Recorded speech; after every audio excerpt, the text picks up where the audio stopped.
네, 승도님들은 어떤 꿈을 가지고 살아가고 계십니까? 제가 지금까지 이렇게 살아오면서 보니까요, 꿈이라는 녀석도 나이를 먹을수록 자꾸 바뀌더라고요. 여러분은 10대에 어떤 꿈을 꾸셨습니까? 대통령? 판사? 아마 반 이상은 그런 꿈을 꾸셨으리라 생각합니다. 20대와 30대에는 어떤 꿈을 꾸셨나요? 혹시 40대에는 내 집 마련이나 자영업의 꿈을 꾸지 않으셨나요? 50대에는요? 지금은 어떤 꿈을 꾸고 계십니까? 어떤 분들은 돈을 많이 버는 것이 꿈일 수도 있고, 또 어떤 분들은 자신이 좋아하는 일을 평생 하며 사는 꿈을 꾸며 살아가고 있을 것입니다. 간혹 신나게 노는 게 꿈이다라고 하는 분들도 계시고요. 아무튼 사람이란 이 꿈을 꾸지 않고서는 삶의 의미를 찾기 힘든 존재로 처음부터 만들어진 것 같습니다. 자, 그리고 또 하나의 좀 색다른 꿈이 있습니다. 그것은 그리스도인들만이 가질 수 있는 꿈. 바로 주님의 교회를 세워가는 것과 관련된 우리 마음속에 어떤 소망이 또 다른 색깔로 우리에겐 꿈의 모습으로 존재합니다.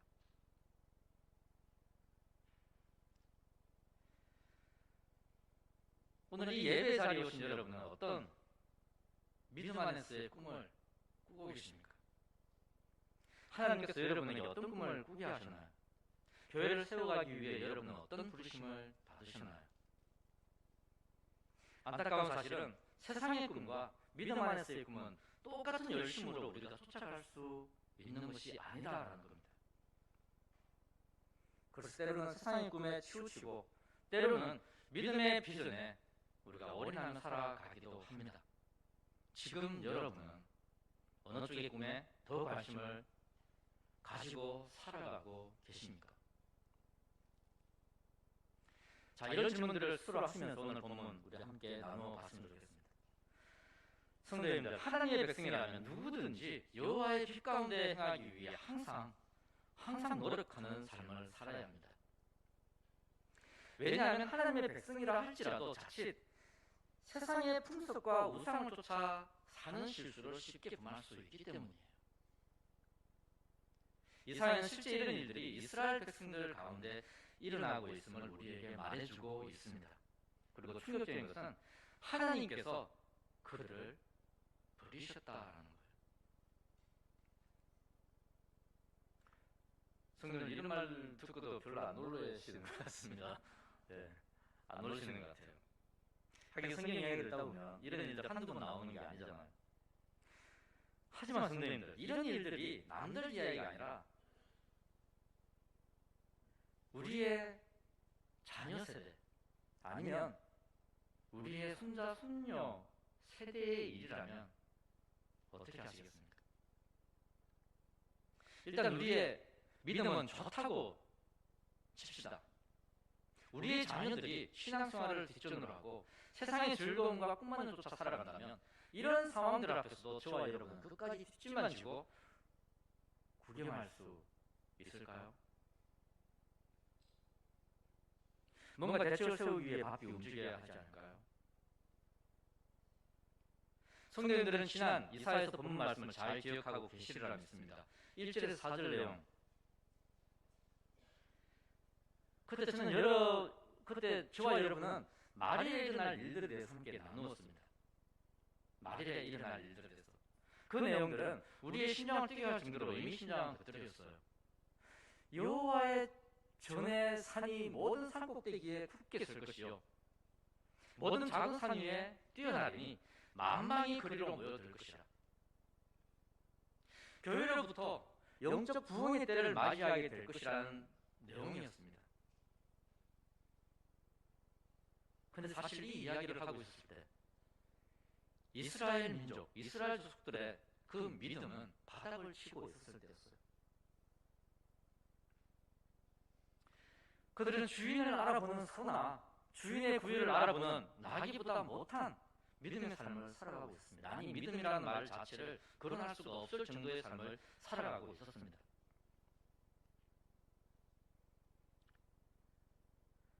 그들의 믿음 생활은 모두 거짓되어서 예배는 물론이거니와 드림과 기도조차 여호와 하나님께 연락되지 않았다라고 성경은 기록하고 있습니다. 여호와의 빛 가운데 행하는 삶을 버리고 악행을 일삼는 결과가 바로 그러한 것이었습니다. 그런데도 하나님께서는 이사야를 통해서 환상을 보여주셨죠. 모든 것이 다시 회복되어질 것이다 라는 이 놀라운 소식을 이사야를 통해서 선포하셨습니다.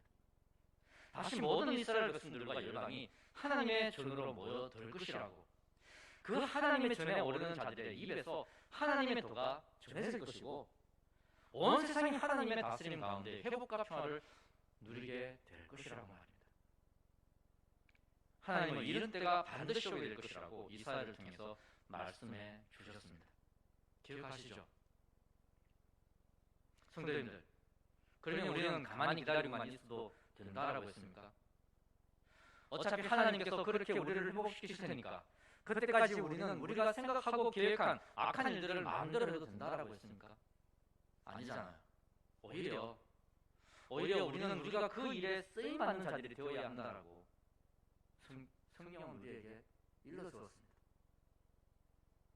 우리 입술로 교회 가자라는 말을 전해야 한다고 했고, 우리 입술로 하나님의 도를 전하는 자들이 되어야 한다고 했습니다. 이것이 마지막 때에 참된 회복과 평화를 소망하는 자들의 믿음이라고 했습니다. 그래서 이사야는 5절에서 이렇게 말하고 있는 것이죠. 야곱 족속아 오라, 우리가 여호와의 빛에 행하자. 여호와의 빛에 행하자. 하나님께서 이스라엘 백성들에게 비전을 보게 하셨기 때문에 다른 이들이 아니라 바로 그들이 그 일에 앞장을 서야 했습니다. 그들을 위한 회복이고 평화고 약속이었으니까요. 보십시오. 이사야는 하나님으로부터 강력한 경고를 받고 있는 야곱 족속들에게 도전하고 있습니다. 야곱 족속아 우리가 여호와의 빛에 행하자라고요. 우리가 행하자라고요. 물론 지금까지 자신들의 믿음을 돌아보면 다시 하나님 앞에 서는 것이 부끄러울 수도 있겠지만 분명한 사실은 하나님께서 그들을 다시 부르셨고 결국 그들은 그 부르심에 순종해야만 했다는 사실입니다. 그렇지 않으면 그들의 미래는 없을 테니까요. 6절을 보십시오. 이사야는 이스라엘 백성들에게 비전을 보여줬고 그 일에 앞장서려가면서 지금 그들의 믿음의 실태를 다시 한번 조명해주고 있습니다. 똑똑히 너희들의 믿음을 보라고요. 이들이 인정해야만 되는 현재 그들의 믿음의 모습, 그 모습들을 말합니다. 6절의 내용을 함께 읽어보도록 하겠습니다. 6절 내용입니다. 시작. 주께서 주의 백성 야곱 족속을 버리셨음은 그들에게 동방풍속이 가득하며 그들이 블레셋 사람같이 술객이 되며 이방인으로 더불어 손을 잡아 언약하였습니다. 성도님들, 혹시 이 모습이 우리의 모습 아닙니까? 저와 여러분의 모습 아닙니까? 혹시 우리의 자녀들의 모습이 이와 같지 않은가요? 지금 우리의 삶 깊숙이 세상의 풍속과 문화가 침투해 들어와 있지는 않은지요? 혹시 우리는 지금 세상과 손을 잡고 세상과 타협하며 하나님과 세상을 함께 승리를 하고 있지는 않습니까? 성도님들, 우리는 반드시 알아야 합니다. 비록 하나님께서 선택한 백성이라 할지라도 하나님의 은혜를 잊어버리고 끝까지 세상을 쫓아 살아간다면 그 끝은 심판이다라는 사실을 말입니다. 지금 우리에게는 회복의 기회가 열려있지만 만약 그 기회를 우리가 다시 붙잡지 않고 주께서 보여주신 그 환상과 비전에 동참하지 않는다면 이사야는 말합니다. 너희들은 철저히 버림받게 될 것이라고요. 계속해서 세상 문화와 그 추세술에 순응하며 살아가고 계속해서 하나님께서 목적하신 삶을 저버린 채 운명을 점치고 자신의 인생을 스스로 만들어가고자 한다면 그들이 하나님을 버린 것처럼 그들은 하나님으로부터 철저히 버림받게 될 것입니다. 여기엔 저와 여러분도 예외가 될 수 없습니다. 그리고 이사야는 계속해서 말을 이어갑니다. 그들이 자신이 왜 여호와 하나님을 떠나 세상의 풍속을 따르고 이방인들과 언약을 맺었는지에 대해서 말입니다. 성도님들, 그 이유가 뭘까요? 이제는 성경을 안 봐도 아마 대답할 수 있을 정도 되셨을 거예요.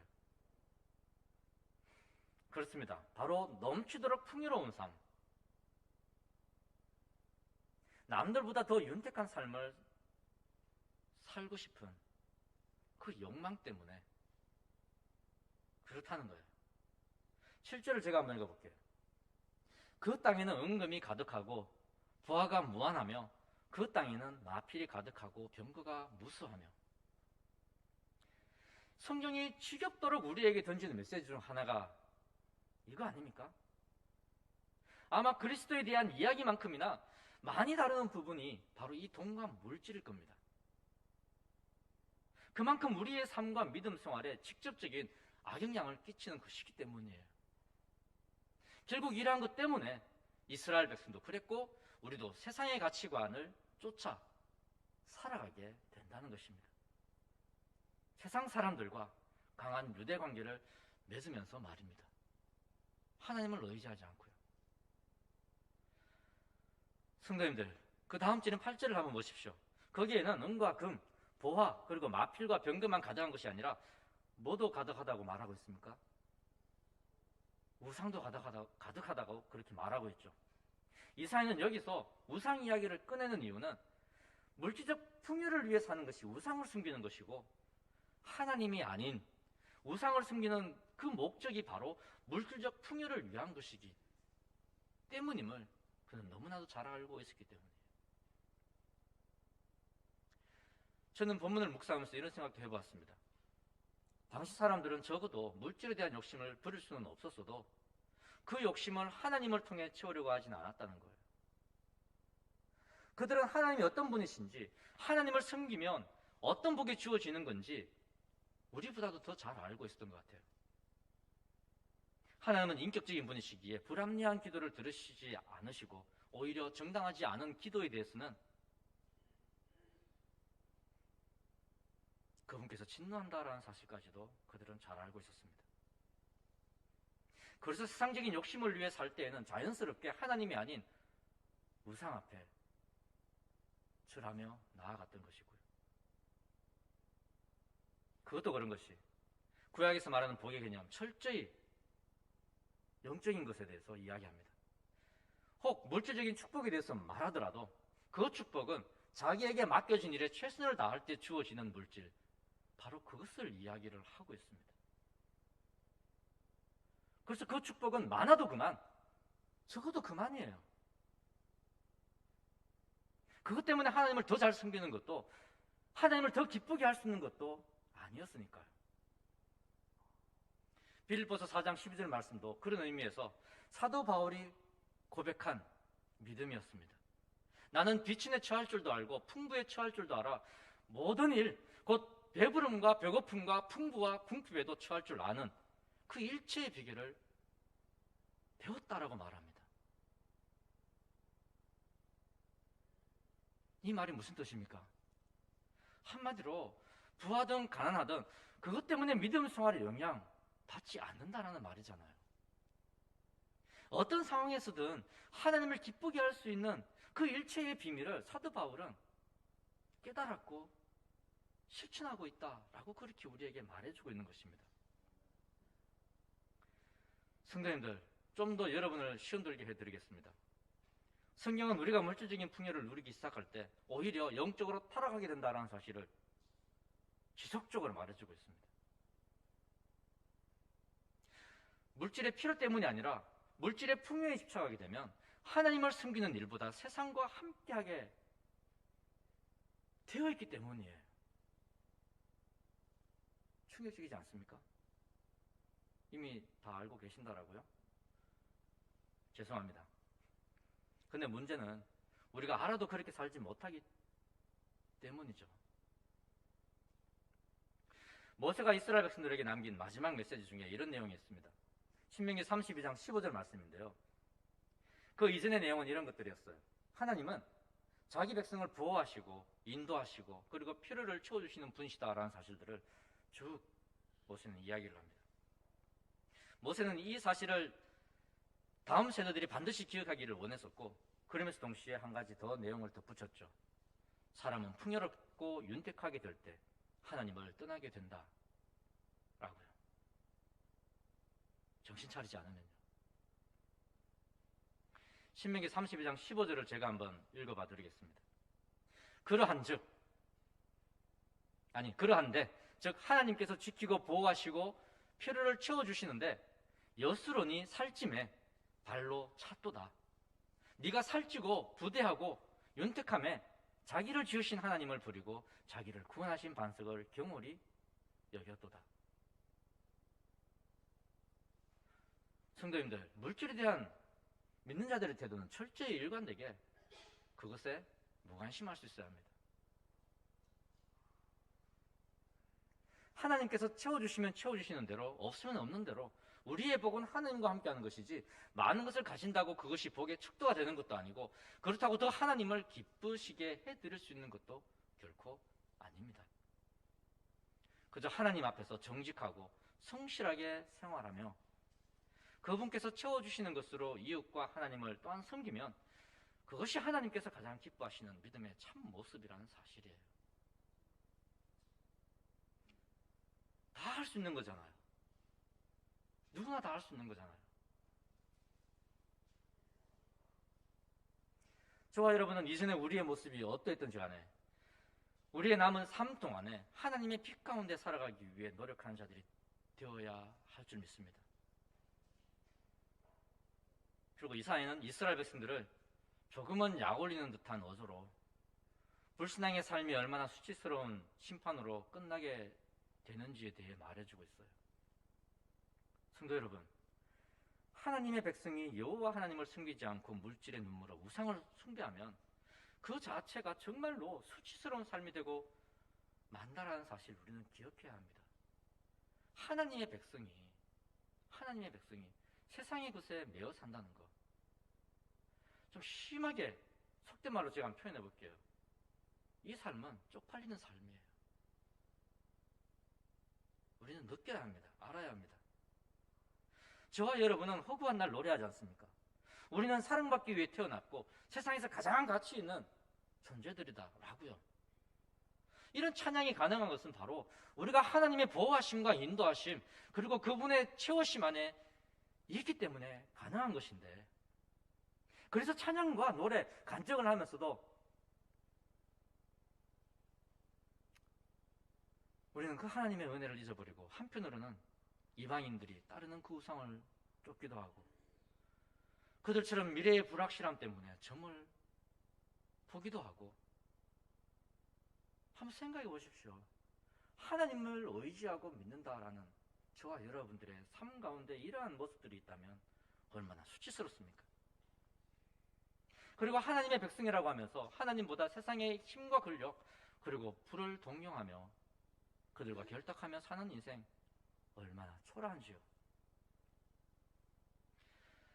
풍요와 윤택한 삶을 위해서라면 그 정도 참을 수 있다라고 하면 정말 할 말 없겠지만, 적어도 이러한 말을 듣고도 수치심을 느끼지 못한다면 이미 어쩌면 우리는 하나님께 버림받았을지도 모릅니다. 성도님들은 이사야의 비아냥거리는 소리 들리십니까? 10절 말씀을 제가 한번 읽어볼게요. 너희는 바위 틈에 들어가며 진토에 숨어 여호와의 위엄과 그 광대하심의 영광을 피하라. 이사야는 하나님의 심판이 시작되면 누구도 그 심판을 피해갈 수 없다는 사실 잘 알고 있었습니다. 그럼에도 이렇게 말합니다. 바위 틈에 들어가 숨어라. 숨어라. 진토에 숨어 피하라 라고 그렇게 말합니다. 속으로는 이렇게 생각했겠죠. 니들이 할 수 있는 일이라고는 피하는 것뿐 다른 것이 아무것도 없지 않느냐. 그래봤자 니들에게 남는 것은 영원한 사망일 뿐이야 라고요. 성도님들, 저와 여러분이 정상적인 믿음 생활을 한다면 여호와의 위엄과 그 광대하심의 영광은 우리의 안전한 보호막이 되어 줄 것입니다. 세상의 압제와 핍박으로부터 자기 백성을 보호하시는 하나님의 완전한 그늘막이 되어 줄 것입니다. 그러나 만약 하나님의 백성들이 잘못된 선택을 한다면 그들에게 가장 안전한 삶을 약속하셨던 하나님의 그 위엄과 영광은 이제 그들에게 영원한 심판을 구하는 도구가 되어 돌아오게 될 것입니다.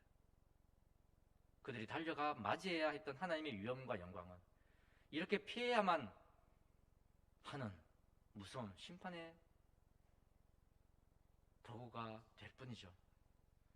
얼마나 수치스럽고 한심스러운 상황들입니까? 성도님들, 저와 여러분은 성경이 말하고 있는 것들을 정확히 이해할 수 있어야 합니다. 그리고 그 내용을 지식으로만 간직하는 것이 아니라 철저히 믿어야 합니다.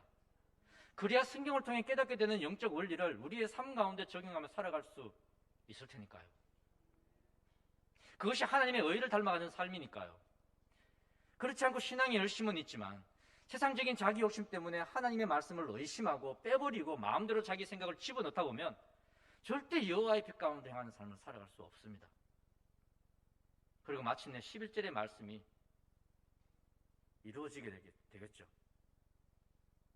11절 말씀 큰 소리로 우리 함께 읽어보도록 하겠습니다. 11절입니다. 시작. 그날에 눈이 높은 자가 낮아지며 교만한 자가 굴복되고 여호와께서 홀로 높임을 받으시리라. 굳이 이 구절을 설명할 필요는 없을 것 같습니다. 말하지 않아도 다들 아실 테니까요. 그러나 딱 한마디만 보태자면 하나님을 떠나 세상과 손잡은 자들은 하나님의 심판 앞에 무너질 것이다 라는 사실입니다. 오직 여호와 하나님의 위엄과 영광만이 높아지게 될 것이라고, 나타나게 될 것이라고. 성도님들, 저와 여러분은 끝까지 하나님의 뜻 가운데 그분의 이름을 높이는 일에 헌신되어야 할 줄 믿습니다. 세상을 탐하지 않고 세상을 의지하지도 않고 오직 여호와 하나님의 위엄과 그 영광 앞에 바른 믿음으로 설 수 있어야 할 것입니다. 그때 우리 앞에는 하나님께서 이사야에게 보이신 그 환상이 현실이 되어 나타날 것입니다. 오늘 우리가 예배를 시작하면서 찬양 가운데 하나님께서 우리 꿈꾸게 하신 그 환상이 반드시 우리 교회를 통하여 우리 앞에 펼쳐지게 될 것이라는 거예요. 주의 백성의 영성이 회복되고 주의 교회가 부흥하는 그 일들 말입니다. 오늘 예배 가운데 특별한 순서들이 있습니다. 그래서 말씀은 이쯤에서 마치도록 하고요. 마지막으로 성도님께 한 가지 당부의 말씀을 드리도록 하겠습니다. 성도님들, 우리 영광교회가 주께서 부르신 그 부르심을 향해 계속해 달려가기를 원하십니까? 원하십니까? 우리 영광교회가 영적으로나 양적으로나 부흥해서 주의 일을 잘 감당하는 교회가 되기를 진정으로 원하십니까? 그렇다면 우리는 기억해야 합니다. 우리 교회의 부흥은 다음 세대를 배제하고서는 절대 생각할 수 없다라는 사실을 말입니다. 우리 교회의 부흥은 지금의 청년들과 학생부들 그리고 주일학교 아이들의 때에 반드시 이루어지게 될 것입니다. 꽃피게 될 것입니다. 하나님께서 그 환상을 보게 하셨고 반드시 그렇게 인도해 주실 거라 확신합니다. 다만 저를 비롯해서 부모 세대들이 함께 힘을 모으기만 한다면 하나님께서는 우리의 다음 세대들을 당신의 위엄과 영광 그 가운데 보호해 주실 것입니다. 그래서 이 말씀을 드리고 있습니다. 이젠 더 이상 다음 세대를 위한 투자를 아껴서는 안 됩니다. 우리의 다음 세대들이 한 분 하나님을 섬기며 한 믿음 안에서 한 소망을 향해 하나 되게 하기 위해서는 지금 저와 여러분이 결단하고 행동해야 합니다. 앞으로 5년 동안의 우리 교회의 모든 행보가 우리 교회와 더불어 다음 세대들의 미래를 결정하게 될 겁니다. 오늘 예배 후에 집사님들과 간담회를 갖습니다. 주요 안건은 청년학생부 전담 사역자를 모시는 겁니다. 놀랍지 않습니까? 우리 교회가 지금 이 일을 벌이려고 한다는 그 사실이 놀랍지 않습니까? 지금 우리 교회 재정으로는 불가능합니다. 그래서 놀라운 사실이에요. 재정을 어떻게 확보할 것인지에 대해 궁금해하는 집사님들 분명히 계실 거예요. 하지만 저는 우리 모두가 다음 세대들이 정말 믿음 위에 세워지기를 진심으로 바란다면 하나님께서는 반드시 그 일을 위해 준비된 동역자를 우리에게 보내주시리라 믿습니다. 5월은 가정의 달입니다. 그리고 다음 세대의 달이기도 합니다. 그들을 위해 내가 헌신하고 희생해야 할 일이 무엇인지 하나님 앞에 기도해 보십시오.